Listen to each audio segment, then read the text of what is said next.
Yesu asifiwe. Mpendwa msikilizaji wangu popote ulipo, karibu tuendelee na mafundisho yetu. Leo ni episodi ya 6. Tumemaliza episodi ya 5 tukijifundisha juu ya manabii wa uongo wakati wa Agano la Kale. Sasa nataka nikufundishe manabii wa uongo katika Agano Jipya. Hata kipindi kile cha Agano Jipya manabii wa uongo walikuwepo. Na manabii hawa wa udanganyifu wa kignostic au wa kibinafsi, nitakwambia maana ya kignostic ni nini ili upate kujua. Bwana Yesu atusaidie sana. Kwa hiyo manabii wa uongo wakati wa Agano Jipya walihama kutoka kwenye malengo ya kisiasa na kidini yale yaliyokuwa kwenye zamani za Agano la Kale. Manabii wa zamani sana walikuwa wanataka kujipendekeza kwa wafalme, ni kwa ajili ya kisiasa zaidi. Walikuwa wanajaribu kuwajibembelezesha ili wapate faida kwa wafalme. Lakini manabii wa uongo katika Agano Jipya, wao sio wa kisiasa zaidi, bali kazi yao kubwa ilikuwa ni kupinga mamlaka ya Kristo. Wanapotosha Injili na kuuza karama za kiroho kwa faida zao binafsi. Nisikilize vizuri. Unaona maadili yanabadilika, tafsiri zinabadilika. Agano la Kale walikuwa sana wanahusiana na mambo ya kisiasa. Walijaribu kuwatabiria wafalme, kutatokea hiki, kutakuwa hiki, utalindwa, utatunzwa, hautapigwa, utafanya hivi. Sana ilikuwa hivyo wale wa uongo. Lakini manabii wakati wa Agano Jipya, wao wanakuja na gia ya kupinga ujio wa Kristo, wa kupinga mamlaka ya Injili, na wanaingia katika hata kuuza karama kwa faida zao binafsi. Na hawa walikuwa ni hatari na tishio katika kanisa. Tunaanza kumfahamu mtu mmoja anaitwa Simeoni mchawi. Ukisoma katika kile kitabu cha Matendo ya Mitume sura ile ya 8 mstari wa 9 mpaka wa 24, tunakutana na Simeoni mchawi. Huyu alikuwa ni mfano wa nabii wa uongo. Alikuwa anatafuta maslahi ya kibinafsi. Haleluya. Alitafuta heshima kupitia karama. Alipomuona Filipo anafanya miujiza, na walipokuja wakina Petro na Yohana, akatamani awape pesa wamuuzie karama. Na ndicho ambacho leo kinaendelea. Watu wanaenda kununua karama, wanaenda kutafuta aina fulani ya kimazingara ili wapate heshima, ili watambulike, ili waonekane wako faya.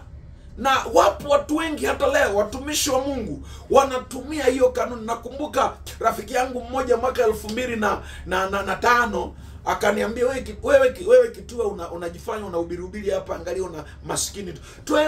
Twende Kongo.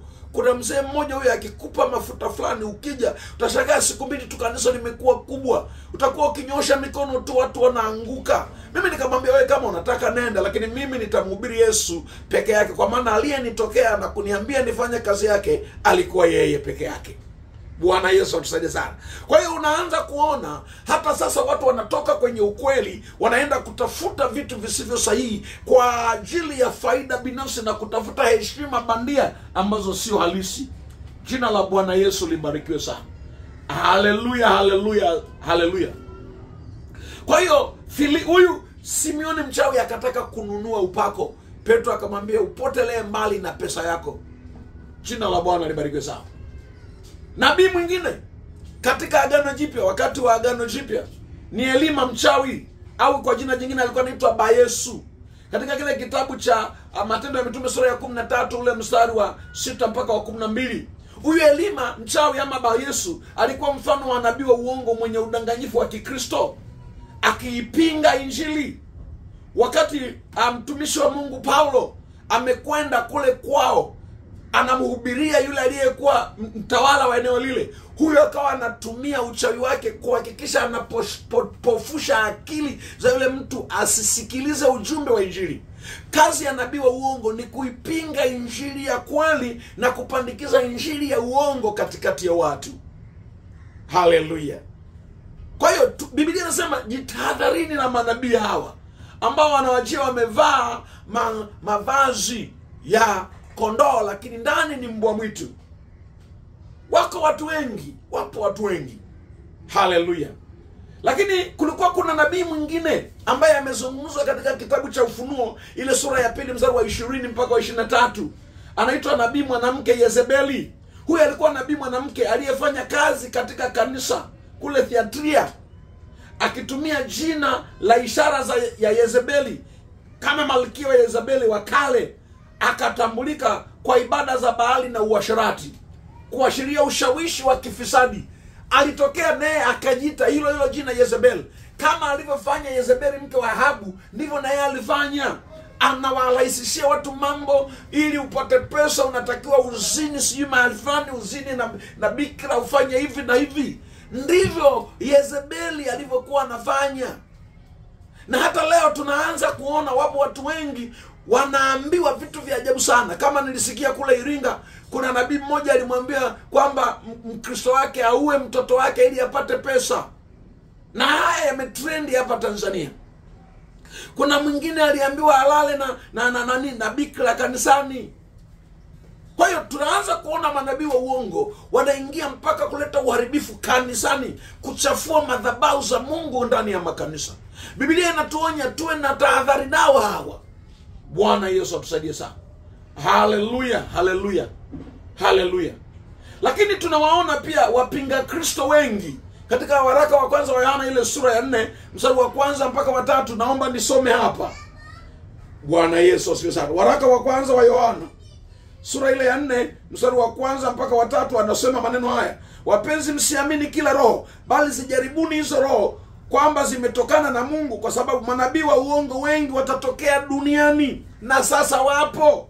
Katika hili mtawajua roho wa Mungu, katika hii mwajua roho wa Mungu. Kila roho ikirio kwamba Yesu Kristo amekuja katika mwili yatokana na Mungu, na kila roho isiyomkiri Yesu Kristo haitokani na Mungu. Na hii ndiyo roho ya mpinga Kristo, ambayo mmeisikia kwamba yaje na sasa imekwisha kuwako.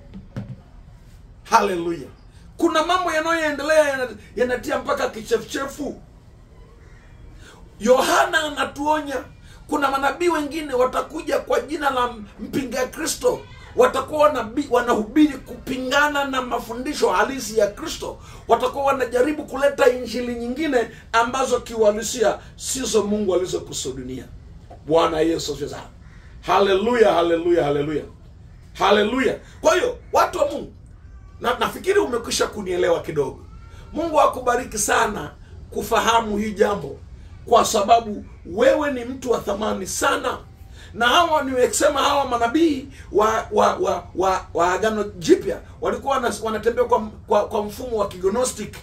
Unaona, gnostic ni mafundisho ambayo yanapingana na ukweli juu ya Mungu. Yanajaribu kuleta na kuwaaminisha watu kinyume na maandiko ya Mungu yanavyotaka. Mungu anatuzuia tusiamini. Kwa hiyo maana ya gnostic au gnosticism ni mfumo wa imani ya kidini na kifalsafa ulioanzishwa karibu na wakati wa Kristo wa mapema, ambao msingi wake mkuu ulikuwa ni maarifa ya asili ya gnosis. Ili neno gnosis ni neno la Kigiriki linalomaanisha maarifa. Watu wanatumia maarifa wakiambatanisha na imani ili kuwavuta watu, wakati sio msingi wa neno la Mungu. Jina la Bwana libarikiwe sana. Kwa hiyo tumepaswa tuwe makini sana. Kwa hiyo maana asili ya gnosticism maana yake ni nini? Ni kundi la imani ya kimapokeo lililojitokeza katika karne ya kwanza hadi ya 3 baada ya Kristo. Zilikuwa zimejumuisha mchanganyiko wa zana za Kiyunani, za Kikristo, Platonism na wale wa Kristo wa Mashariki ya Kati. Na dhana kuu ya hawa gnosis ilikuwa ni nini? Ni maarifa ya asili. Walikuwa wanatumia maarifa ya asili wakiambatanisha na Injili. Haleluya. Hawa wa gnostic walidai kuwa wokovu haupatikani kupitia imani, bali haleluya, kama vile Ukristo, bali hupatikana kupitia maarifa maalumu ya siri. Kwa hiyo walikuwa na watoa watu katika kumwamini Mungu, wanamwambia ili wokovu uwe dhahiri, sio kwa njia ya imani, bali kuna maarifa ya siri. Haya ndio muhimu. Nimekwambia ni wakati wa kanisa la mwanzo, Agano Jipya. Bwana Yesu asifiwe. Haleluya. Na hii gnosis inazungumza kwamba hata hivyo wale ambao wataokolewa ni watu wachache sana, ambao tu wamechaguliwa, sio wote. Kwa hiyo wanajaribu kubinya ukweli wa neno la Mungu. Bwana Yesu asifiwe. Haleluya, haleluya. Kwa hiyo maarifa haya yalikuwa yakifunua hali halisi ya ulimwengu wa kiroho asili yao kama roho, na jinsi ambavyo waliwafundisha watu namna ya kutoroka katika mwili wa ulimwengu. Haleluya! Ili uende kufanya kile ambacho wao waliona ni sahihi. Kwa hiyo hii imani ya Gnosticism walikuwa na mafundisho kadhaa ambayo yalikuwa yanapingana na wale wa Kristo waliomwamini. Ndio maana Paulo anasema, enyi Wagalatia msio na akili, ni nani amewaloga? Hawa Gnosticism ndio wale ambao walibadilisha, mlimwamini Mungu katika njia sahihi, mmegeukaje sasa mapema hivi? Kwa hiyo hata leo watu wamegeuka, wamelogwa hawa. Kwa hiyo wanatumia maarifa ya siri kuloga watu wasiendelee na imani ya kweli. Hawa ni manabii wa uongo wakati wa Agano Jipya. Basi tutakuja na kukuletea manabii wa uongo kuanzia karne hii ya 20 mpaka 21. Mungu akubariki sana popote ulipo. Utembee na baraka za Bwana. Ninaomba amini neno la Mungu hili, kwa maana litakuponya. Yesu anatupa tahadhari, jihadharini na manabii wa uongo. Wanawajia wamevaa mavazi ya kondoo, lakini ndani ni mbwa mwitu. Na hapa Tanzania tumekwisha kutana na hayo. Mungu akujalie ili ugundue na kuona jambo hili kwa jicho la ufahamu. Ubarikiwe. Twende kwenye episodi inayofuata, episodi ya 7. Mungu akubariki.